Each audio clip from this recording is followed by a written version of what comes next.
Welcome to ILTV's Israel Daily. I'm Medarga Velazi, and before we begin, we want to thank the thousands of you who have already subscribed to our new streaming platform, ILTV+. Your support is helping us to bring you the best and most unique content from Israel every day. And now, coming up in today's newscast.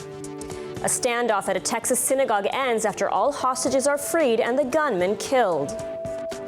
Will former Prime Minister Binyamin Netanyahu sign a plea deal, potentially ending his political career?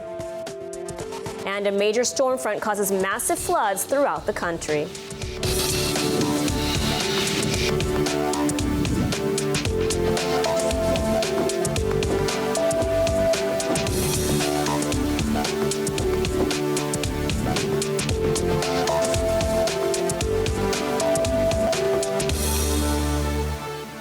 The dramatic hostage situation in the Congregation Beth Israel Synagogue in Texas came to a close Saturday night after an 11-hour standoff. All the hostages were released and the gunman killed. Let's take a look at the report for more details.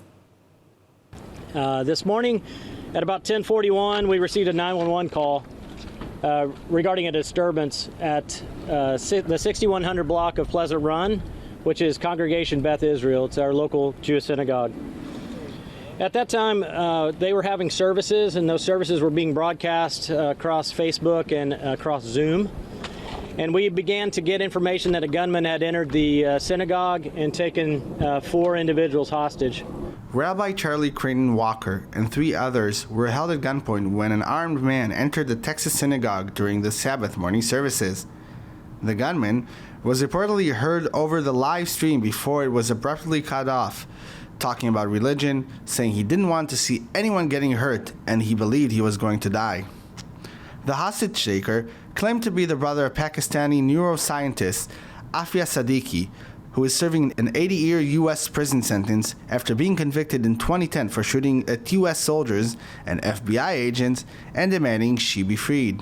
She is currently being held in a federal prison in the Fort Worth area, not far from the synagogue. Local police and FBI units were dispatched to the scene, and after continued negotiations with the gunman, 1 hostage was released 6 hours into the ordeal. The remaining 3 hostages were rescued several hours later after an 11-hour standoff, as the elite FBI hostage rescue team stormed the synagogue, killing the gunman. All the hostages were unharmed and reunited with their families. Our investigation will have global reach. We have been in contact already with multiple FBI legats to include Tel Aviv and London. We've been working closely with Secure Community Network and the Jewish Federation, and I want to continue to do that, and we will continue to do that throughout the country. We do believe from our engagement with this subject that he was singularly focused on one issue, and it was not specifically related to the Jewish community, but we're continuing to work to find motive, and we will continue on that path. Prime Minister Naftali Bennett also addressing the incident at the open of the weekly cabinet meeting on Sunday. This morning I received the good news that the hostages in Congregation Beit Israel in Colville, Texas have been rescued. I want to thank the law enforcement agencies for their swift response and courageous action that brought the hostages home safely to their loved ones. This event is a stark reminder that the dark forces of anti-Semitism still exist. We must and we will fight it. To the Jewish community in the U.S. and diaspora Jewry around the world, I say, you are not alone. We're one family and we stand strong and united together.